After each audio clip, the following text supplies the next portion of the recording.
এই গরমে আমের মজাদার একটা ডেজার্ট খেতে চান? চমকে যাবেন। এই পুডিং বানাতে লাগবে না কোনো আগার আগার, না জেলোটিন। শুধু ঘরোয়া কিছু উপকরণে তৈরি হয়ে যাবে অসাধারণ টেস্টি আমের পুডিং। চলুন তাহলে শুরু করি, আর মিস করলেই কিন্তু আফসোস করবে। আর এর জন্য আমাদের লাগবে দুটো আম। আমি এখানে দুটি পাকা আম নিয়েছি। আমগুলোকে এইভাবে আমি কিউব করে কেটে নিয়েছি। এবার সেই কিউব করা আমগুলো একটি ব্লেন্ডার জারে দিয়ে দিয়েছি, সঙ্গে দিয়ে দিয়েছি হাফ কাপ চিনি। ভালো করে ব্লেন্ড করে তৈরি করলাম একটা মসৃণ আমের পিউরি।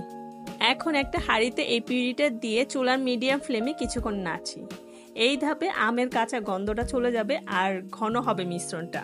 একটা বাটিতে 1/4 কাপ কাস্টার্ড পাউডার, সাথে দিয়ে দিচ্ছি 1/4 কাপ তরল দুধ। ভালো করে মিশিয়ে নিচ্ছি, আমের পিউরিতে দিয়ে দিচ্ছি। এখন ভালো মতো নেড়ে জাল করছি যতক্ষণ না এটা ঘন হয়ে আসে। চুলার ফ্লেম অফ করে 1 চা চামচ লেবুর রস দিয়ে মিশিয়ে নিলাম। এটা কিন্তু টেস্টে একটা আলাদা টুইস্ট দিবে। এবার গরম অবস্থায় ঠেলে দিলাম পছন্দের মোল্ডে। ঠান্ডা করে ফ্রিজে রাখলাম 3 থেকে 4 ঘন্টা। এখন সময় পুডিংটা মোল্ড আউট করার। আমি মোল্ড আউট করে দেখাচ্ছি, দেখুন কি সুন্দর টেক্সচার হয়েছে। আগার আগার জেলোটিন ছাড়াও যে এত সুন্দর পুডিং হয়, রেসিপিটি না দেখলে আপনাদের বিশ্বাসই হবে না। পুডিংটা আমি কেটে দেখাচ্ছি। একটা প্লেটে নিয়ে চামচ দিয়ে কাটলাম। এর টেক্সচার আর টেস্ট দুটোই দারুণ। মুখে দিলে মেল্ট, নরম আর ফ্রেশ। আমের ঘ্রাণে ভরে গেছে মন।